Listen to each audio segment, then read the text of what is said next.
तर हा आपला फीमर जो आहे मांडीच्या हाडावरती आपल्याला हा इम्प्लांट बसतो.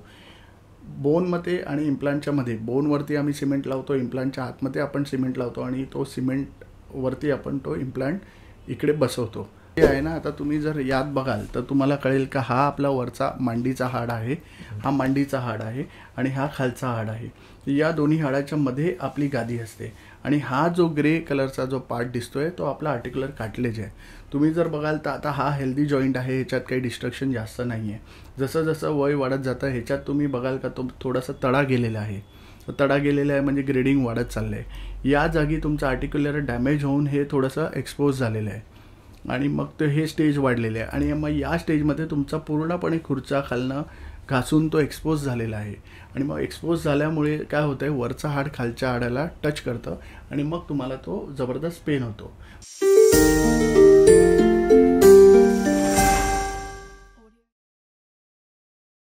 नमस्कार. संवाद आरोग्याच्या या सत्रामध्ये आपल्या सर्वांचं स्वागत.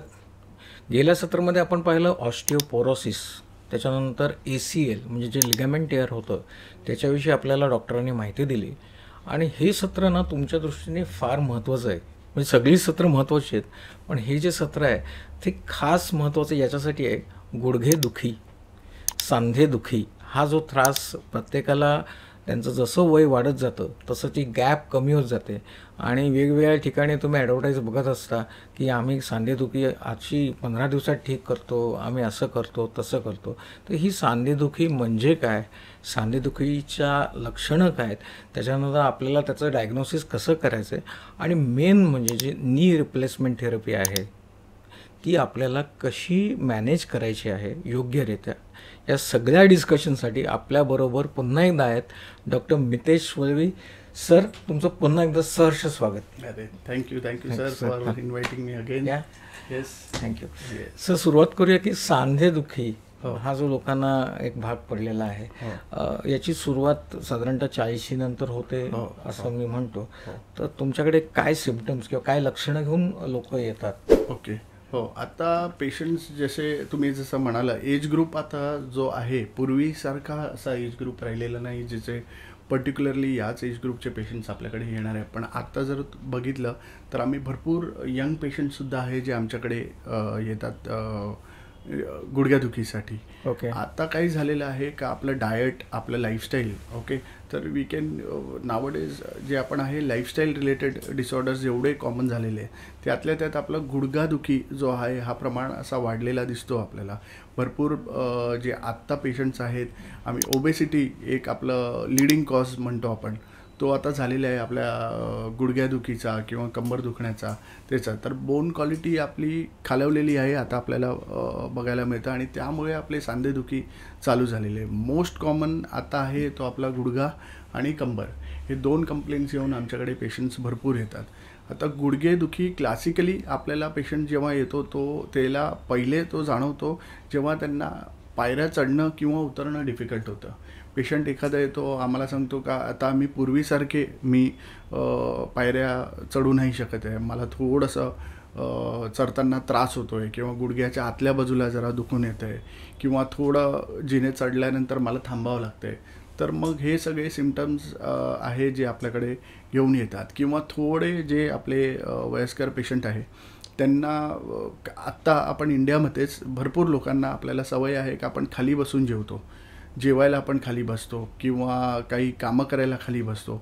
तर खाली बसून उठताना जे आहे त्यांना ते सपोर्ट घेऊन उठावं लागतं. तर भरपूरसे आपले ओल्ड पेशंट्स आम्हाला सांगतात का आम्ही खाली बसतो तर उठायला त्रास होतो आहे. तर खाली बसणं आणि उठणं हा डिफिकल्टी होतो आहे कारण आपला लोडिंग म्हणतो आम्ही, तो गुडघ्यावरती लोडिंग जास्त असल्यामुळे, प्रेशर असल्यामुळे तो पेन करतं. आणि जसं आपल्या टेबलवर कसा आपण सन्मायिका लावतो तसं आपल्या हाडावरती एक सन्मायिका असा म्हणून खुर्चा आपण जे म्हणतो आर्टिक्युलर कार्टिलेज, तसा तो असतो. जसं जसं तुमचं वय वाढत जातं तसं तसं त्याच्यात थोडेसे डॅमेजेस होत जातात आणि जसे ते डॅमेजेस होतात मग ते डिफेक्ट आपले ओपन होतात आणि मग त्याच्यावर लोडिंग झालं का मग एक शार्प शूटिंग पेन आपण जे म्हणतो ते होतं. आणि मग हे डिस्ट्रक्शन हळूहळू वाढत मग आपण त्याला अकॉर्डिंगली आपण ग्रेड करू शकतो. हो हो. तर ते आपण आर्टिक्युलर कार्टिलेज डॅमेज म्हणतो, जे आपण डिजनरेटिव्ह प्रोसेस आहे. म्हणजे वय जसं वाढतं तसं ते वाढणारं प्रोसेस आहे. आणि या प्रोसेसला थांबवायला असंही कुठले गोळ्या औषधं नाही. आपण जे गोळ्या औषधं देतो किंवा सप्लिमेंट देतो तो आपण प्रोसेस रिटार्ड करायला देतो. म्हणजे आपण जो प्रोसेस आहे, जो हाड आपलं झिजतो आहे त्याचा आपण थांबवायला आपण देतो का बाबा हे घेतलं तर आपलं थोडंसं थांबेल किंवा ते कमी प्रमाणात डॅमेज होणार. आणि मग आपण पेशंटला जे इनिशियली जे आपल्याकडे येतात ते पेन मॅनेजमेंटसाठी आपण जसं देतो तसं आपण त्यांना लाईफस्टाईल थोडंसं मॉडिफाय करायला सांगतो का बाबा तुम्ही जसं लाईफस्टाईल आहे ते थोडं मॉडिफाय करा. जसं जेवायला तुम्ही जर खाली बसत असाल तर जेवायला डायनिंग टेबलवर बसून खाणं इज ॲडवायजेबल. जर तुम्ही घरात तुम्हाला इंग्लिश टॉयलेट जर म्हणजे आपण म्हणतो कमोड म्हणतो तर कमोड जर आहे तर कमोडचा उपयोग केलेलं बरं आहे. किंवा पायऱ्या आहे आणि लिफ्ट आहे तर तुम्ही लिफ्ट घेतलेलं चालेल, काही प्रॉब्लेम नाही आहे. म्हणजे लोकांचा तो कन्सेप्ट असा झालेला आहे. पूर्वीच्या काळी म्हणायचे का तुम्ही पायऱ्या चढत राहा तर मग तुम्ही ॲक्टिव्ह राहणार. असं ॲक्टिव्ह राहायला आपल्याला पायऱ्यात चढलं पाहिजे असं नाही आहे. ॲक्टिव्ह राहायला तुम्ही सिम्पल फ्लॅट सरफेसवरती तुम्ही जरी रोजचं वॉकिंग केलं तरी तुमचा जॉईंट ॲक्टिव्ह राहणार आहे. हो. तुम्ही लोडिंग थोडंसं नीवरती कमी करा. हो. लोडिंग जसं तुम्ही गुडघ्यावर कमी केलं तर तसं त्या प्रमाणात तुम्हाला पेन कमी व्हायचे चान्सेस आहे. हो हो. मेनली ही जी आपली दोन हाडं असतात, एक वरतून एक हाड असतं आणि खालून आणि टिबिया. आता ज्यांना नावं जास्त पॉप्युलर नसतील, फिमर आणि टिबिया म्हणतात त्याला. टिबिया फिब्युला येतो आणि वरतून फिमर येतो. तर याच्यामधली जी गॅप आहे या गॅपनुसार तुम्ही त्याचं ग्रेडिंग करता. हो. ग्रेडिंग आपलं कसं होतं ना ते गॅप रिडक्शन आपण जे म्हणतो आम्ही स्पेस रिडक्शन म्हणतो ते होतं. आता दोन्ही जर गुडघ्याचा जो जॉईंट बघितला आहे त्याच्यामध्ये आपण म्हणतो ते मिनिस्कस म्हणजे गादी जी म्हणतो, चक्ती आपण जी म्हणतो ते शॉक ॲब्झॉर्बर्स असतात. सर हे तुमच्याकडे आहे आपल्याकडे. हे जे आहे ना आता तुम्ही जर यात बघाल तर तुम्हाला कळेल का हा आपला वरचा मांडीचा हाड आहे, हा मांडीचा हाड आहे आणि हा खालचा हाड आहे. या दोन्ही हाडाच्या मध्ये आपली गादी असते आणि हा जो ग्रे कलरचा जो पार्ट दिसतोय तो आपला आर्टिक्युलर कार्टिलेज आहे. तुम्ही जर बघाल तर आता हा हेल्दी जॉईंट आहे, ह्याच्यात काही डिस्ट्रक्शन जास्त नाही आहे. जसं जसं वय वाढत जातं ह्याच्यात तुम्ही बघाल का तो थोडासा तडा गेलेला आहे. तडा गेलेला आहे म्हणजे ग्रेडिंग वाढत चाललं आहे. या जागी तुमचं आर्टिक्युलर डॅमेज होऊन हे थोडंसं एक्सपोज झालेलं आहे आणि मग ते हे स्टेज वाढलेले आहे. आणि मग या स्टेजमध्ये तुमचा पूर्णपणे खुर्चा खालनं घासून तो एक्सपोज झालेला आहे. आणि मग एक्सपोज झाल्यामुळे काय होतं आहे, वरचा हाड खालच्या हाडाला टच करतं आणि मग तुम्हाला तो जबरदस्त पेन होतो. म्हणजे जसं आपलं नख आहे आणि नखाखाली आपलं नेल बेड म्हणतो आपण ते आहे. जर नख आहे तिथपर्यंत नखाला नख घासलं तर पेन नाही होणार. पण जर आपलं हे नख निघून गेलं आणि आपण नुसतं टच केलं त्याच्या खालच्या नेल बेडला तो एकदम एक कळ जाते आपल्याला.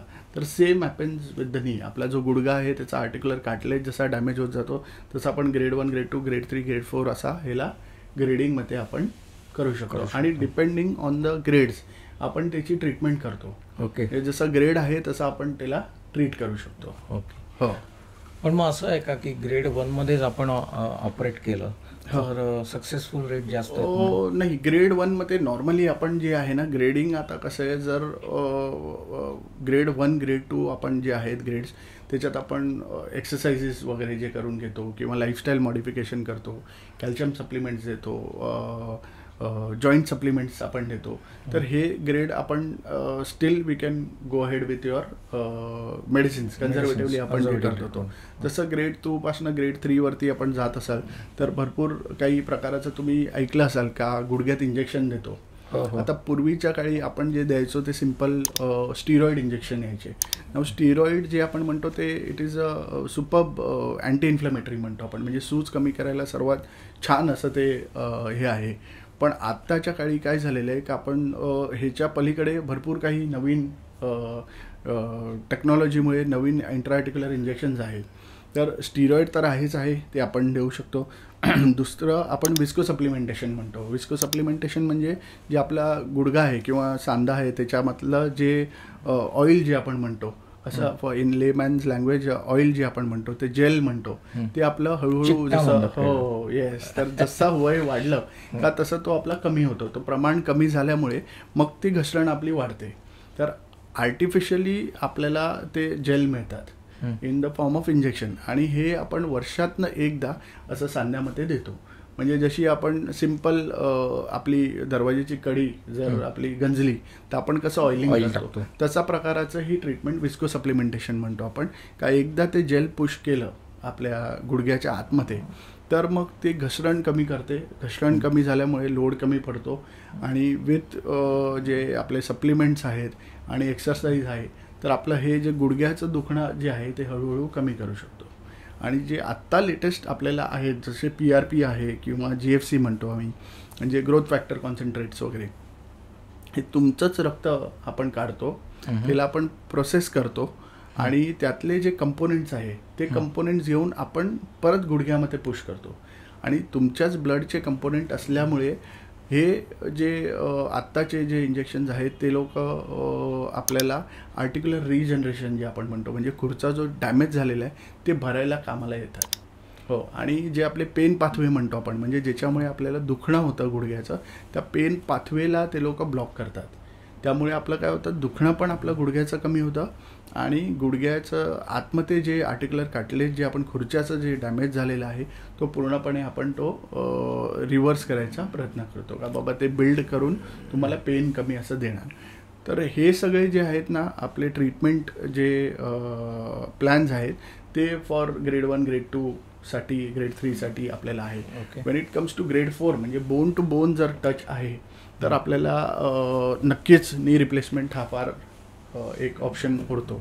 कारण नी रिप्लेसमेंट म्हटलं का आपण हा it's a kind of a last resort.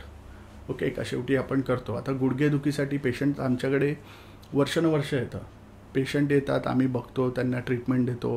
हळूहळू बरेचसे पेशंट आहेत जे जेन्युइनली रेग्युलरली एक्सरसाइजेस करून इम्प्रूव्हमेंट आणतात. पण बरेचसे पेशंट आहेत जे थोडे एवढे ॲक्टिवली इन्वॉल्व नसतात लाईफस्टाईल मॉडिफिकेशन्समध्ये.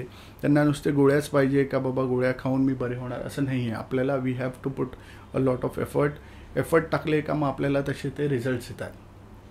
आणि मग पुढे जाऊन आपण मग तिला हळूहळू करून स्ट्रेंथिंग म्हणतो आपण, जे मसलचे जे स्ट्रेंथिंग आहे ते मागच्या ह्याच्यात पण मी सांगितलं का स्ट्रेंथिंग जे आपले गुडघ्याच्या आजूबाजूचे जे मसल्स आहेत त्याला जर आपण स्ट्रॉंग केले विथ एक्सरसाइजेस तर आपल्याला स्टेबिलिटी ही जी आहे प्रकार तो जास्त मिळतो आणि मग आपलं इम्प्रूव्हमेंट तसं होतं. सरांनी सांगितलं की एकतर मसल स्ट्रेंथनिंग म्हणजे तुमचे रेग्युलर एक्सरसाइजेस हे फार महत्त्वाचे आहेत आणि ते ऑस्टिओ आर्थरायटिस म्हणजे आपण जे काही सांधेदुखी म्हणतो त्याच्यामध्ये तुमचे मसल्स जे आहेत हे मांडीचे मसल पण खूप महत्त्वाचे आहेत आणि ते स्ट्रेंथनिंग करणं फार महत्त्वाचं आहे. दुसरी गोष्ट म्हणजे तुम्ही पहिल्या स्टेजला आहात, दुसऱ्या स्टेजला आहात तर तुमचं वजन बऱ्यापैकी तुम्ही कंट्रोल केलं पाहिजे. त्याचबरोबर एक्सरसाइजेस पाहिजेत. तिसरी सरांनी गोष्ट महत्त्वाची सांगितली की तुम्ही तिथे स्टिरॉइडचं इंजेक्शन देऊन थोडंसं इन्फ्लमेशन म्हणजे आतमध्ये जी काही सूज असते ती तुम्ही कमी करू शकता. चौथी गोष्ट त्यांनी सांगितली कुठला जेली हा जो प्रकार आहे जो चिकटा तुम्ही म्हणताय तो प्रकार समजा कमी झाला असेल तर तो पण आपण तिथे इंजेक्ट करून तो त्याचं तिकडे निर्माण होईल, त्यामुळे घर्षण कमी होईल हाडांचं. चौथी गोष्ट तुमचंच ब्लड काढून त्याच्यातले काही घटक आहेत, ही नवीन थेरपी मी पण आजच मला ऐकिवात आली की तुमचंच ब्लड काढून त्याच्यामधले काही योग्य ते चांगले घटक आहेत जेणेकरून तुमचं जो झीज आहे दोन हाडांची ती थांबवण्याचा प्रयत्न केला जाईल. हे 3 गोष्टी फार महत्त्वाच्या आहेत. पण शेवटी समजा तुम्हाला डिफॉर्मिटी आली किंवा तुमच्या हाडांना चालवत तर नाहीच आहे, दुखतं तर आहेच, पण ती हाडं वाकडी झाली आहेत, त्याला आम्ही कदाचित बो लेग्स म्हणतो किंवा काय म्हणतो, वारस डिफॉर्मिटी म्हणतो. आणि ती वारस डिफॉर्मिटी मला वाटतं अशी होते, धनुष्यबाणासारखी होते दिसतात. तर त्यावेळेला मात्र ऑपरेशन शिवाय पर्याय नाही. बरोबर? नक्कीच. म्हणजे मी तर ॲडवाईस करीन का आपली जेवढी होईल ना तेवढी डिफॉर्मिटी कमी, तर तेवढं आपल्याला अकॉर्डिंगली आपण तसे इम्प्लांट तसे यूज करतो. कारण जेवढी डिफॉर्मिटी जास्त वाढत जाते तेव्हा कधी कधी काय होतं ना, आता भरपूर पेशंट्स आमच्याकडे येतात जे डिफॉर्मिटी एकदम जास्त घेऊन येतात, म्हणजे पाय तिरपे असतात, पूर्णपणे पाय सरळ होत नाही. तर जेव्हा आम्ही हे पेशंट्स ऑपरेट करतो तेव्हा आम्हाला कधी कधी ना आम्ही अंडर करेक्शन म्हणतो, म्हणजे पूर्णपणे जर एखाद्याचा पाय पूर्ण बेंड आहे त्याला मी एकदमच स्ट्रेट जर केला तर तिकडचे जे तुमचे रक्तवाहिनी आहे, स्नायू आहे, ते पण सगळे खेचले जातात. तर that is also not advisable. तर एक लिमिटपर्यंत आपण करून देर is something called under correction आम्ही म्हणतो का बाबा थोडासा तिरपा जो आहे तो असला तर चालेल, कारण दिस इज अन ॲक्सेप्टेबल ॲक्सेस म्हणतो, ॲक्सेस जी आपली इम्पॉर्टंट आहे तशी ॲक्सेस आपण त्याला देतो. पेशंटचं जे लोडिंग आहे ते त्याच्यावरती कमी व्हायला पाहिजे आणि पेन फ्री जॉईंट मिळायला पाहिजे. आता टोटल नी रिप्लेसमेंट सर्जरी करण्यामागचं हेतूच आपलं ते आहे का पेशंटला आपण एक पेन फ्री जॉईंट देतो आहे. हो, तर मग त्यामुळे आपण ते करायचं आहे. आणि नी रिप्लेसमेंट म्हटलं, आता कुठलाही पेशंट माझ्याकडे जर पहिले आला आहे, मी त्याला बघितलेलं आहे, एक्सरे ॲडवाईस केलेलं आहे, मी त्याला जर बघून सांगितलं आहे का तुमचा गुडघ्याला झीज आहे आणि त्याला ऑपरेशन लागणार आहे, लगेच असा तो काही पेशंट कन्व्हिन्स नाही होणार आहे का मला गुडघ्याचं ऑपरेशन करायचं आहे. तो अजून थोडेसे कन्सल्टिंग करणार, डॉक्टर्सकडे जाणार, कन्सल्ट करणार, किंवा मग कुठले होम रेमेडीज यूज करणार, किंवा मग आयुर्वेदाचे आहेत ते ट्रीटमेंट घेणार, होमिओपॅथी ट्रीटमेंट आहे ते सगळे ट्रीटमेंट घेणार, काही नाही. पण मग हळूहळू करून जेव्हा आमचा पेशंट एका रूममधनं दुसऱ्या रूमपर्यंत नाही जाऊ शकत, तेव्हा मग आपल्याला अल्टिमेटली एक आहे का एक कॉल घ्यायचा असतो का बाबा हो आता बस, आता आपल्याला ऑपरेशन करून एक पेन फ्री जॉईंट पाहिजे. कारण ऑपरेशन केल्यानंतर आम्ही म्हणतो जी क्वालिटी ऑफ लाईफ आहे ती भरपूर इम्प्रूव्ह होते.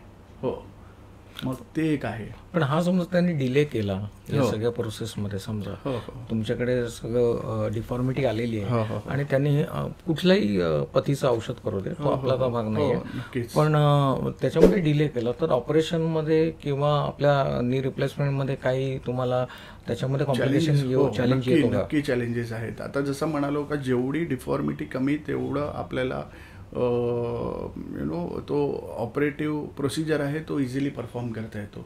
जेवढे डिफॉर्मिटीज जास्त राहिले तेवढे आम्हाला थोडे अंडर करेक्शन म्हणतो ते आपण करतो. किंवा मग कधी कधी जो प्रायमरी इम्प्लांट असतो, म्हणजे जो ऑपरेशनसाठी, आता आपण जर बघितलं तर टोटल नी रिप्लेसमेंटमध्ये जर टाईप्स तुम्ही बघितले तर एक आहे प्रायमरी नी रिप्लेसमेंट आणि एक आहे revision knee replacement.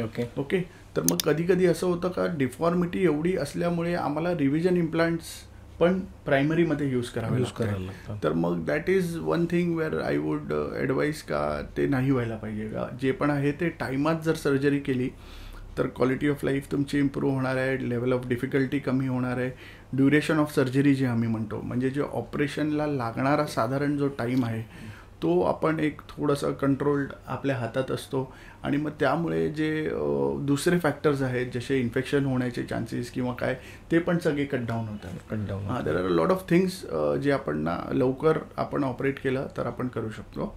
But if you ask me the right time of getting operated, तर पेशंटला जेव्हा पेन अनबेरेबल आहे का एक रूममधनं दुसऱ्या रूममध्ये जायला त्याला जर भरपूर वेळ लागतोय तेव्हा मग आपण ते करून घ्यायला पाहिजे. ओके. आणखीन एक थोडंसं याच्याविषयी मला विचारायचं होतं की पेशंट मानसिकदृष्ट्या किती तयार असतो ह्या ऑपरेशनसाठी? ह्या ऑपरेशनसाठी म्हणजे तुम्ही सांगितल्यानंतर लगेच करतो, तो वेळ घेतो, तो विचार करतो, त्याची कारणं काय? नाही, जसं मी तुम्हाला म्हणालो ना का पेशंटला मी जर आज सांगितलं आहे का तुम्हाला ऑपरेशन लागेल तर लगेच पेशंट असा काही तयार होत नाही. पेशंटला अजून दुसरीकडे तो 1-2 ओपिनियन घेणार, जिकडे त्याला नॉर्मली पेशंटला असं पाहिजे आहे का मला न ऑपरेट करता तुम्ही बरं करा. तर आपण जर लवकर स्टेजेसमध्ये जर आहे आपल्याकडे पेशंट जर आलेला आहे का बाबा ग्रेड 1, ग्रेड 2, ग्रेड 3च्या आसपासमध्ये आहे तर आम्ही थोडे ट्राय तरी करतो. ग्रेड 4मध्ये जर पेशंट आलेला असेल मग तो 10 डॉक्टरांना दाखवून जरी आला आणि माझ्याकडे पहिल्यांदा बसला आणि मी जर तो एक्सरे लावून बघितलं आणि जर पेशंटचं क्लिनिकली तपासणीमध्ये मला दिसतोय का अरे गुडघा तर ह्याचा काही दुमडत नाही किंवा गुडघा ह्याचा काही सरळ होत नाही आहे, तर मग त्या इन्स्टन्सला मी सांगतो का ऑपरेशन करायचं आहे. तर पेशंट दुसरीकडे सगळीकडे फिरून जर माझ्याकडे आलेला आहे तर तो लगेच तो ऑपरेशनला रेडी पण होणार. पण मीच आज पहिल्यांदा पेशंटला कुठल्या सांगितलं आहे का नाही तुम्हाला ऑपरेशन लागणार, कुठल्याही पेशंटला हे नाही आवडणार का अरे सरांनी तर डायरेक्ट ऑपरेशन सांगितलं आहे. पण म्हणून आम्ही काय करतो TKR जे आहे टोटल नी रिप्लेसमेंट ऑपरेशन जे आपण म्हणतो, it is not an emergency. Okay, it is an elective procedure, elective surgery आहे. म्हणजे आज मी तुम्हाला सांगतोय तर असं नाही आहे का जर तुम्ही आज उद्यामध्ये ऑपरेशन नाही केलं तर तुम्ही लगेच अंथरुणात येणार नाही. हा तुम्ही जर पेन टॉलरेट केला तर भरपूर लोक आहेत जे वर्षानुवर्ष काढून टाकतात. बरोबर. Okay, so it is not a emergency procedure as such, but हो त्याचा एक टाईम असतो का बाबा या टाईमाला तुमचा बोनला बोन तुमचा टच झालेला आहे, तुम्ही आता नी रिप्लेसमेंट केलं तर उत्तम राहणार, तुम्हाला त्रास जो आहे तो कमी होणार, तुमचं थोडंसं जे लाईफ आहे ते थोडं बेटर होतं. हो, म्हणजे बाहेर जाणं, आता भरपूर वेळा असं होतं का दुखतो आहे गुडघा म्हणून पेशंट बाहेर जात नाही, social functions social gatherings attend करत नाही, आणि अल्टिमेटली भरपूर पेशंट्स आम्ही बघितले ज्यांना सायकोलॉजिकली ते थोडेसे डिप्रेसिव्ह होतात, कारण बाहेर जाणं येणं कमी झालेलं आहे, चालता येत नाही आहे, म्हणून मग ते थोडंसं घरातल्या घरात राहतात, हँडिकॅप बाहेर पडतच नाही. हो, काइंड ऑफ अ हँडिकॅप्ट. आता सगळेच जर घरातले बाहेर वर्किंग क्लासचं जर आहे, सगळेच घरी निघून जातात, घरी ते एकटेच राहिले, मग थोडंसं डिप्रेसिव्ह एक फॅक्टर येतं. तेव्हा मग आमचं काउन्सिलिंग एक आहे जे आम्ही करून घेतो कधी कधी पेशंट्सचं, का बाबा अरे नाही यांना थोडंसं काउन्सिलिंग लागणार आहे, फिजिओथेरपी तर आपण देतो आहे पण काउन्सिलिंग आपण थोडं करून घेऊया, नाहीतर मग हे डिप्रेशनमध्ये पूर्णपणे जाणार. आणि नेगेटिव्हिटी आपल्याला ही नको असते का ऑपरेशन चांगलंच होणार का, ऑपरेशन नंतर. आता भरपूर पेशंट आम्हाला सांगतात का सर आमचं कोणाला तरी ऑपरेट केलं होतं आणि ते अंथरुणात पडून आहे, तर मग ती नेगेटिव्हिटी जी आहे. आता कॉम्प्लिकेशन दर प्रोसिजर्सची आहे, पण आत्ता जे एवढे चांगले आपल्याकडे सिस्टम झालेले आहेत आणि एवढ्या चांगल्या प्रमाणात इम्प्लांट्स आलेले आहेत, कॉम्प्लिकेशन्स रेट्स आहेत ते आपण आता हळूहळू एवढे कमी आणलेले आहेत का देर आर डॉक्टर्स, म्हणजे जे सिनियर डॉक्टर्स आहेत भरपूर, जे एक महिन्याला 90-100 नी रिप्लेसमेंटसुद्धा करत आहेत. That is a huge number. हो, आता जिकडे माझी ट्रेनिंग झालेली आहे तिकडे आम्ही 90-100 नी रिप्लेसमेंट महिन्याला करायचो. So that is a huge number. तर थोडासा नो डाऊट फरक पडला आहे, पण still that thing is there का बाबा तुमच्या ओळखीतलं कोणतरी पेशंटचं जर काही गडबडलं आहे तर तुम्ही लगेच जंप नाही करणार नी रिप्लेसमेंट सर्जरीसाठी. मग ते म्हणजे त्यांनी जो विचार करणं पण रास्त आहे, ते 3-4 म्हणजे डॉक्टरांकडे जातात. आणि दुसरी गोष्ट म्हणजे मी तर सगळ्यांना सांगेन, मी कुठल्याही क्षेत्रामधले सर असेल, मेडिसिन असेल किंवा सर्जरी असेल किंवा ऑर्थो असेल, की तुमचे नातेवाईक तुमचे फ्रेंड्स यांना चांगला एक्सपिरियन्स आला असेल तर तुम्ही त्यांच्याकडे जा. मग त्यांची डिग्री किती चांगली आहे हे आहे ते तुम्ही पाहू नका. सर पण असं होतं का काही ठिकाणी आपल्याला निगेटिव्ह फीडबॅक मिळतो किंवा एखाद्याचं ऑपरेशन झालंय आणि तो थोडंसं इन्फेक्शन वाईज त्याचं होतं, तर म्हणजे so call we call as osteomyelitis किंवा असं चान्सेस असतात? हो, म्हणजे नी रिप्लेसमेंट्समध्ये पण भरपूर, जसं मी तुम्हाला सांगितलं प्रायमरी रिप्लेसमेंट आणि रिव्हिजन रिप्लेसमेंट. आता आपल्याला रिव्हिजन जो आहे हा शब्द कधी येतो जेव्हा आपण रिवाईज करतोय प्रायमरीनी, तेव्हा आपण रिवाईज केला तर त्याला रिव्हिजन. आणि रिव्हिजन करण्याचं मेजरली वन थिंग जे कॉमन आहे ते आहे इन्फेक्शन्स. असं कुठलंच प्रोसिजर नाही ज्याच्यात आपण इन्फेक्शन होणार नाही असं 100% आपण पेपरवर लिहून देऊ शकतो. एव्हरी प्रोसिजर, म्हणजे ते आपलं नुसतं नॉर्मल जे आपण हॉस्पिटलमध्ये ॲडमिट होतो त्याच्यात आपण जे सलाईन द्यायला जे आपण IV कॅथ टाकतो त्याच्यात सुद्धा इन्फेक्शन व्हायचे चान्सेस असतात.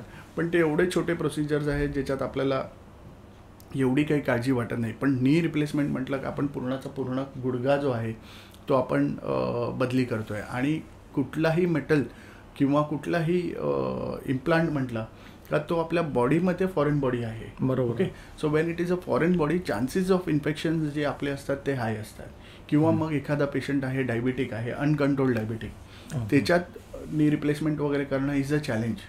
कारण आपल्याला ते शुगर्स कंट्रोलमध्ये ठेवणं फार गरजेचं, कारण there is something called immediate infection जे आपल्याला ऑपरेशन केल्यानंतर जे दिसतात, आणि there is something which is seen late. म्हणजे असं नाही का इन्फेक्शन 5 वर्षानंतर सुद्धा होऊ शकतं, 10 वर्षानंतर सुद्धा होऊ शकतं. तर मग त्याच्यात काय होतं का इम्प्लांट जे असतात आपल्याला ते आम्ही लुझनिंग म्हणतो इम्प्लांटचे, पेन परत पेशंटला चालू होतो. कारण मेन जसं मी तुम्हाला मोटो म्हटलं का नी रिप्लेसमेंट करण्याचा मोटो आहे आपल्याला का आपण एक पेन फ्री जॉईंट देतो. आणि पेन फ्री जॉईंट जेव्हा परत पेनफुल झाला तेव्हा आम्हाला भीती असते का बाबा आता हा कुठेतरी इन्फेक्शन तर नाही, किंवा तो पेशंट जर पडला किंवा काही इंजुरी झाली तर मग आम्ही पेरिप्रोस्थेटिक फ्रॅक्चर्स म्हणतो त्याला. त्या इम्प्लांट जो आपण आतमध्ये टाकलेला आहे त्यांनी हाडाला काही मार लागून तिकडे काही वेगळा फ्रॅक्चर झाला आहे in and around the implant. So it is a periprosthetic fractures जे आपण म्हणतो. तर मग ते एक आहे. But no doubt infection would always be a cause of concern to each and every doctor. म्हणजे कुठलाही डॉक्टर जो नर्सिंग होम लेवलला ऑपरेट करतो आहे तिलासुद्धा तेवढीच भीती असते इन्फेक्शनची. आणि जे टॉप लेवलचे टर्शरी केअर जे हॉस्पिटल्स आहे मोठे मोठे कॉर्पोरेट हॉस्पिटल्स जरी म्हणाले तरी त्याच्यात आपल्याला इन्फेक्शन्सचे टेन्शन असतं. पण जो प्रोटोकॉल आहे तो प्रोटोकॉल फार गरजेचा असतो. म्हणजे जो आपण प्रोटोकॉल फॉलो करतो इन्फेक्शन प्रिव्हेंट करायला तो फार इम्पॉर्टंट असतो. तुमच्याबरोबरची टीम कशी आहे, ते कसे काम करत आहे, किंवा तुम्ही ज्या ऑपरेशन थिएटरमध्ये ऑपरेट करताय ते कसं ऑपरेशन थिएटर आहे. आत्ता आपल्या सिटीमध्ये जर तुम्ही बघितले तर तुम्हाला भरपूर जागी मॉड्युलर ओटीज म्हणतो आम्ही, मॉड्युलर ऑपरेशन थिएटर्स म्हणतो. हे वेगळ्या प्रकारचे ऑपरेशन थिएटर्स जे आहेत ते आपण जॉईंट रिप्लेसमेंटसाठी सुटेबल आहे असे आपण म्हणतो. पण जर तुम्ही कुठल्या इंटिरियरमध्ये गेले तर जरुरी नाही का मॉड्युलर ओटी असेल. नॉर्मल ओटीमध्ये पण भरपूर प्रमाणात ऑपरेशन जे आहे नी रिप्लेसमेंट हिप रिप्लेसमेंट होत आहेत, कारण तेवढी ते लोक स्टरिलिटीची काळजी घेतात. So that is very important. Sterility is something जे which plays a very important role in the entire process. ते आपल्याला आहेच आहे नक्कीच. हो पण सर मला वाटतं त्याचा चान्सेस फार कमी असेल. 1% बघा 1% हो तेच असं. म्हणजे इन्फेक्शनचे चान्सेस असे काही नाही. इन्फेक्शनमध्ये पण भरपूर प्रकाराचे इन्फेक्शन आहे. जसे सुपरफिशियल इन्फेक्शन होतात, जे वुंडचे इन्फेक्शन्स होतात. डीप इन्फेक्शन्स आहे, डीप सीटेड आहेत, त्याला नक्कीच आपल्याला रिव्हिजन लागतं.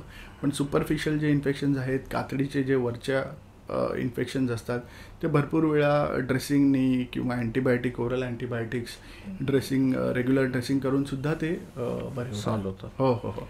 तर it is always there but there is always a solution for it. हो.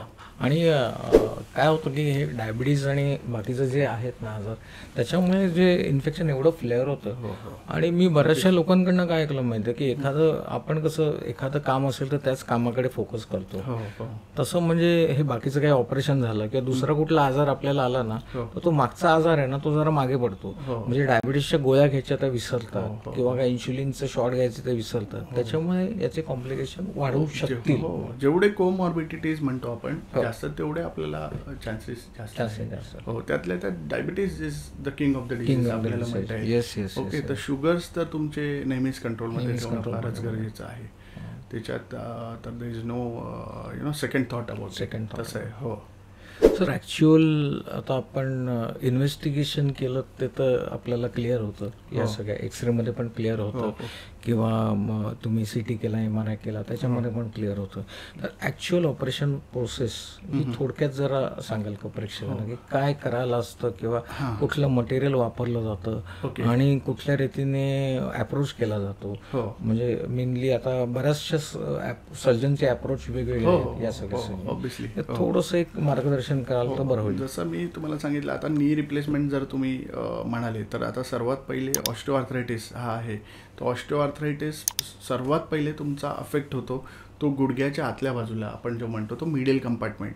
तर मिडियल कंपार्टमेंट ऑस्टिओआर्थरायटिस हा स्टार्ट ऑफ द स्टेजेसमध्ये तुम्हाला तो कळणार का बाबा पहिला कंपार्टमेंट जर जाणार असेल तर तो मिडियल कंपार्टमेंट जाणार आहे. ओके.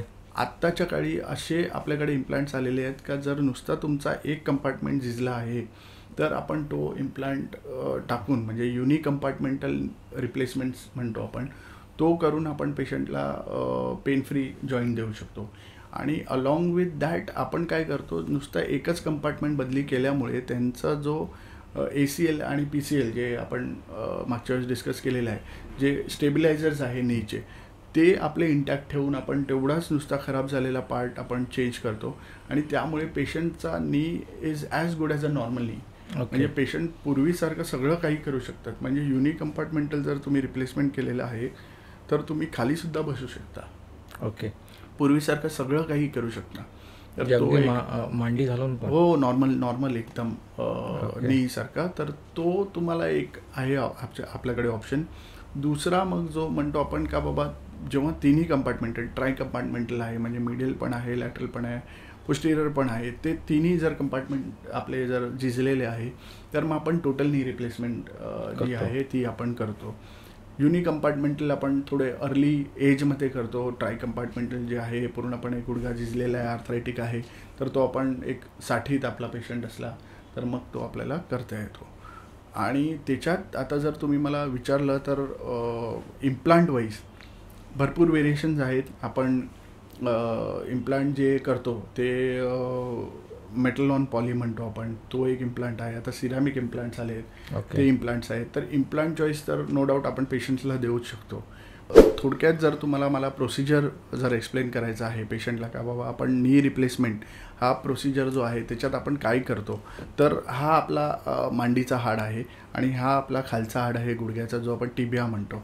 तर हा फीमर जो आहे तो फीमरचा आपण वरचा हा जो ब्लॅक पोर्शन दिसतोय तुम्हाला, त्या जागी आपला तो बोन असतो आणि त्याच्यावरती जो खुर्च्या आर्टिक्युलर कार्टिलेज आपण म्हणतो तो असतो आणि खालच्या बाजूला पण सेम आहे. तर आपण काय करतो, तो वरचा जो खराब झालेला बोन आहे तेवढा पार्ट आपण तो काढून टाकतो, तो आपण कट करतो, तो पूर्णपणे आपण काढून टाकतो. ह्याला काढल्यानंतर आतले जे लिगामेंट असतात ते आपण ACL जे लिगामेंट म्हणतो आपण त्याला काढतो. त्याच्यात पण प्रकार आहेत वेगवेगळे, जिकडे आपण एका जागी आपण लिगामेंट वाचूनसुद्धा करू शकतो आणि एका जागी आपण सॅक्रिफायझिंग म्हणतो आम्ही, तसा आपण तो करू शकतो. आणि मग खालचा जो हाड आहे त्याला आपण कट करून, तुम्हाला हे दिसत असेल हा मेटलचा आम्ही बेस प्लेट म्हणतो, टिबियल बेस प्लेट आहे. तर वरती हा ॲक्च्युअल इम्प्लांटचा काय म्हणतात पोर्शन आहे. तर हा आपला फीमर जो आहे मांडीच्या हाडावरती आपल्याला हा इम्प्लांट बसतो. बोनमध्ये आणि इम्प्लांटच्या मध्ये, बोनवरती आम्ही सिमेंट लावतो, इम्प्लांटच्या आतमध्ये आपण सिमेंट लावतो आणि तो सिमेंटवरती आपण तो इम्प्लांट इकडे बसवतो. हा मांडीचा हाड झाला. आणि खालचा आहे जो टिबियल बेस प्लेट म्हणतो आपण, ह्याच्या आतमध्ये तुम्हाला दिसत असेल इकडे खाली रॉड जो दिसतो आहे, तो टिबियल बेस प्लेटच्या खालचा जो रॉड आहे तो आपण सिमेंट टाकून त्याला आतमध्ये बरी करतो. आणि मग दोन्ही जे कंपोनेंट आहे टिबिया आणि फीमरच्या मध्ये हा जो दिसतोय प्लॅस्टिकसारखा, जो पॉलिथिलीन म्हणतो आम्ही, ही आपली गादीचं जो काम करतो ते आपलं हे पॉलिथिलीन आहे. तर ह्याचा आपला काम होतो. भरपूर वेळा आम्ही हे 2 कंपोनेंट रिप्लेस करतो. आणि आपली जी वाटी म्हणतो ती वाटीसुद्धा भरपूर केसेसमध्ये आम्ही रिप्लेस करतो. किंवा मग आम्ही नुसतं रिसर्फेसिंग म्हणतो, म्हणजे जे आतली बाजू जी आहे त्या हाडाची, आपण जी वाटी म्हणतो त्याच्या हाडाची जी आहे आतली बाजू, ती आम्ही कट करून स्मूथ करून सोडून देतो. आणि डिनर्वेट म्हणतो, म्हणजे आजूबाजूला जे टिश्यू आहे ते जाळून टाकतो, म्हणजे ते पेन जे आहे पेशंटचं ते ह्याच्यामुळे ते कमी होतं. तर थोडक्यात जर बघायला गेलो तर आपल्याला वरचा आणि खालच्या हाडाचा वरचा पार्ट जो आपण काढून टाकतो, स्मूथ करतो आणि त्याच्यावरती हे इम्प्लांट बसवतो. सो हे इम्प्लांट ची क्वालिटी जी आहे ती वेगवेगळी येते. हे इम्प्लांट जे आहे ते आपण झिर्कोनियम म्हणतो आपण, ऑक्झिनियम, ते हे इम्प्लांट आहे. त्याच्यात वेगवेगळे प्रकाराचे इम्प्लांट्स आपल्याकडे अवेलेबल असतात. जसं मी तुम्हाला म्हणालो, मेटल ऑन पॉली जे आहे तर कोबाल्ट क्रोमियम आपण जे म्हणतो मेटल, तर ते आपल्याला यूज होतं. सिरामिक म्हणून म्हणतो आपण, ते सिरामिकचे इम्प्लांट्स पण आपल्याला अवेलेबल आहे. आणि सेम मटेरियल हे जे आहे हे तुमच्या टोटल नी रिप्लेसमेंट किंवा टोटल हिप रिप्लेसमेंट्समध्ये कामाला येतं. हो. सो आजकाल तर गोल्ड पण वापरतात. हो, गोल्ड नीज आहे. हो, देर आर मेनी पेशंट्स जे आता पेशंट्स आम्हाला सांगतात का बाबा गोल्ड नी करू शकतो. देर इज समथिंग आपण जे म्हणतो मेटल एलर्जीज म्हणतो आम्ही, ज्या पेशंटला नॉन मेटल एलर्जीज आहे त्याच्यात आपण हे गोल्ड इम्प्लांट्स यूज करू शकतो. There is a coating of gold over the implant.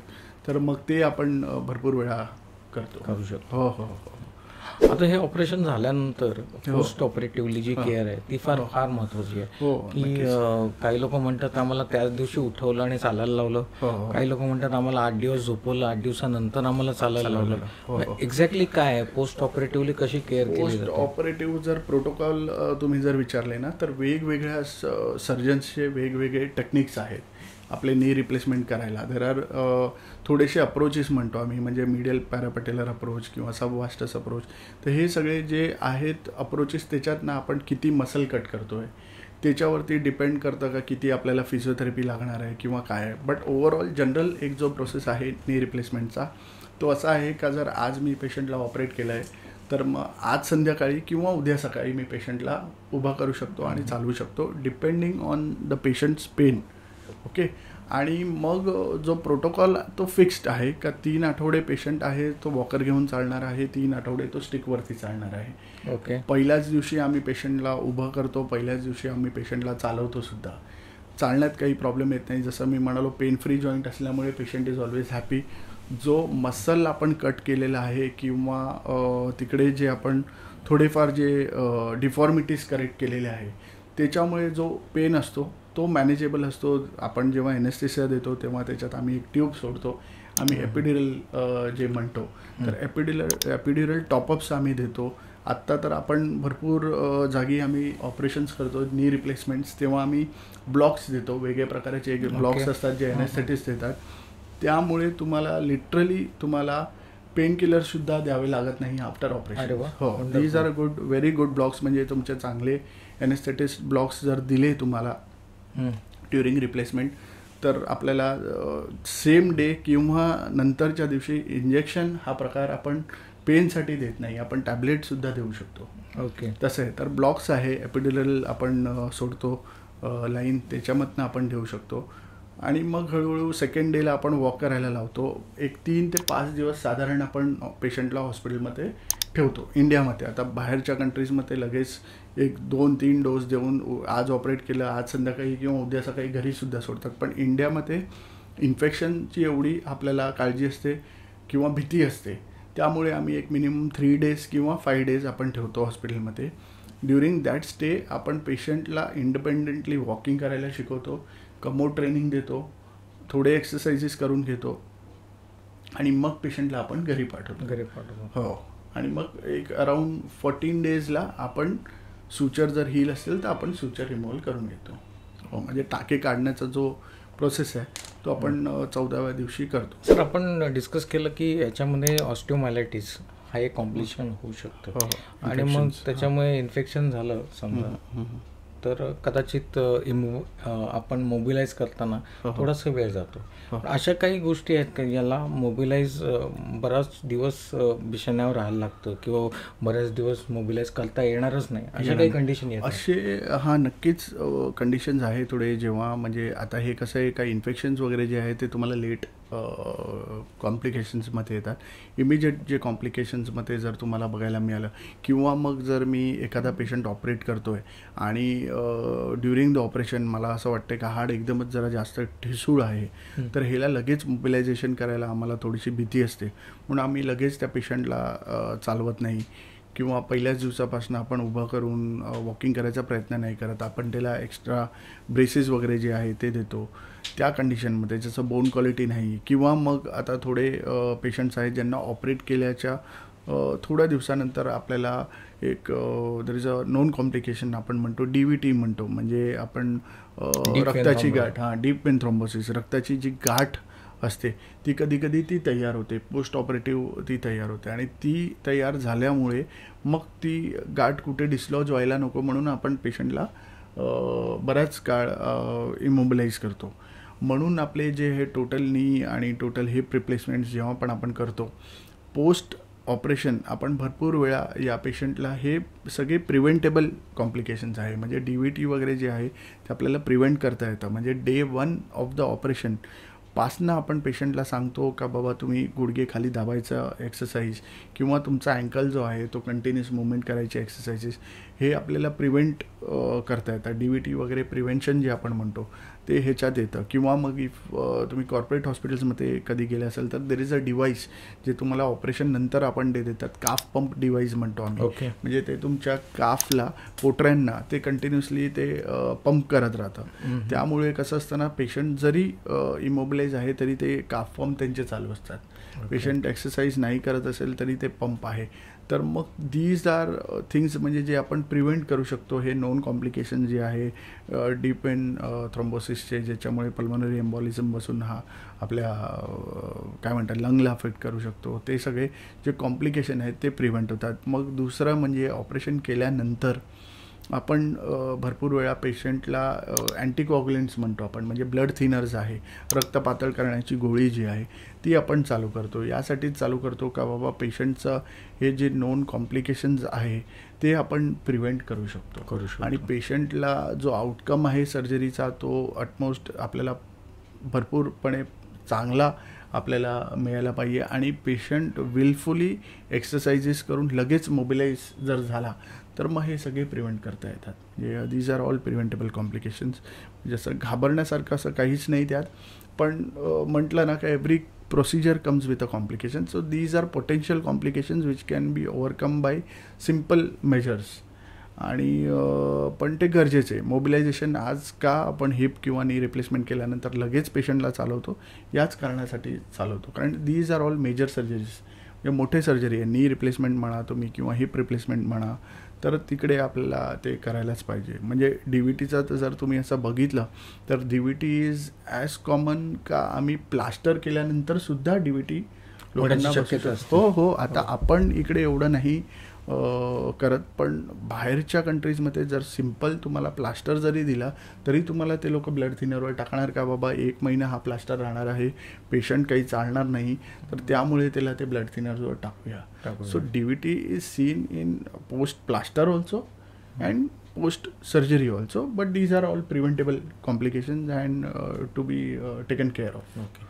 आणि याची सगळी कल्पना आणि काउन्सिलिंग तुम्ही ऑपरेशनच्या आधी पेशंटला देता? 100% कसं आहे ना बघा, पेशंट जर माझ्याकडे येतोय तर पेशंटला मला त्याचे जे नोन कॉम्प्लिकेशन्स आहेत ते आपल्याला सांगावे लागतात. का हे ऑपरेशन केल्यानंतर हे सगळे कॉम्प्लिकेशन्स आहेत ते तुम्हाला मी सांगतोय का जसे जसे कॉम्प्लिकेशन येतात तसे आपण डील करतो.